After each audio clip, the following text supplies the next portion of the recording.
terrorism. Here's the truth. Far too long, we have lived with the discomfort of being a second-class citizen.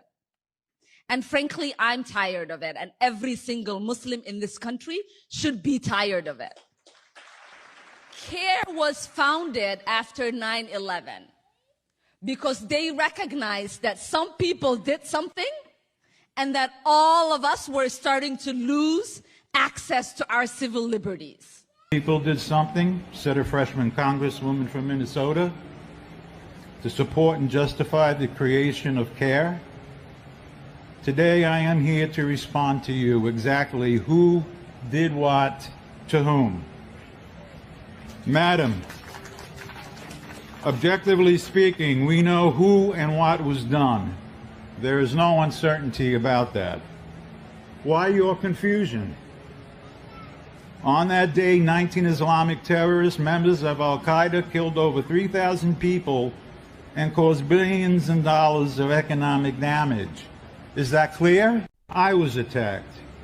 Your relatives and friends were attacked. Our constitutional freedoms were attacked. And our nation's founding on Judeo-Christian principles were attacked. That's what some people did. Got that now? We are here today, Congresswoman, to tell you and the squad just who did what to whom. Show respect in honoring them, please. American patriotism in your position demand it. For God and country, amen. I think one of the things that we should talk about here is also one of the disgusting legacies after 9/11 has been the targeting and racism against Muslim Americans throughout the United States of America. Is anyone surprised that I am being targeted? Is anyone surprised that I am somehow deemed unworthy to speak about American foreign policy? Or that they see me as a powerful voice that needs to be silenced? That hearing just went nuclear.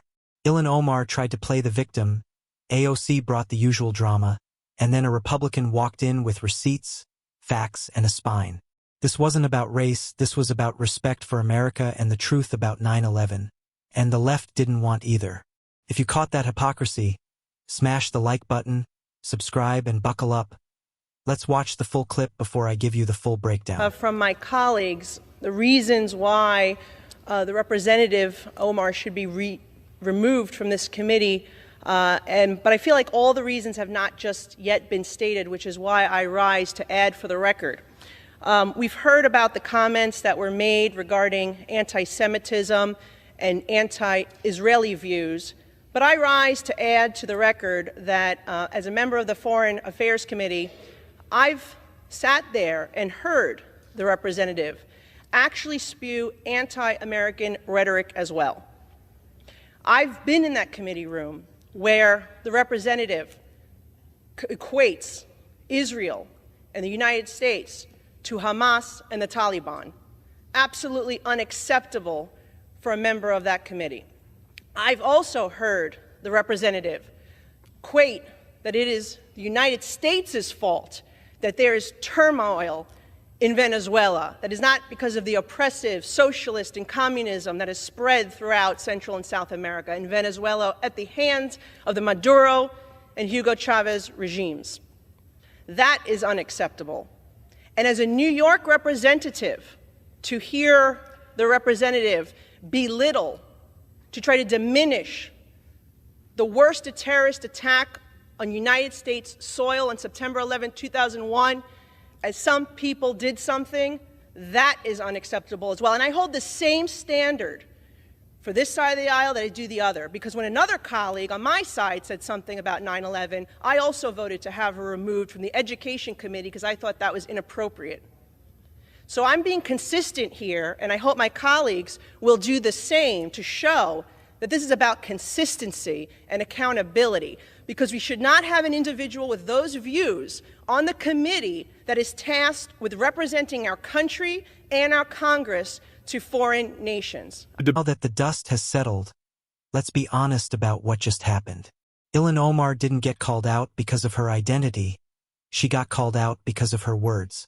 Words matter, especially when you're sitting on the Foreign Affairs Committee representing the United States to the rest of the world. And when you reduce 9/11 to some people did something, that's not a slip, that's a disgrace. 19 Islamic terrorists murdered over 3,000 Americans, and pretending that was some vague oopsie is an insult to every family who lost someone that day. Nicole Malliotakis walked into that chamber like a grown-up in a room full of activists. She didn't whine. She didn't posture. She didn't cry oppression. She laid out exactly why Omar didn't belong on that committee. Comparing the United States and Israel to Hamas and the Taliban is beyond outrageous. Blaming America for Venezuela's collapse instead of the socialist dictators who destroyed it is political malpractice. And downplaying the worst terrorist attack in U.S. history? That's not edgy, that's unforgivable.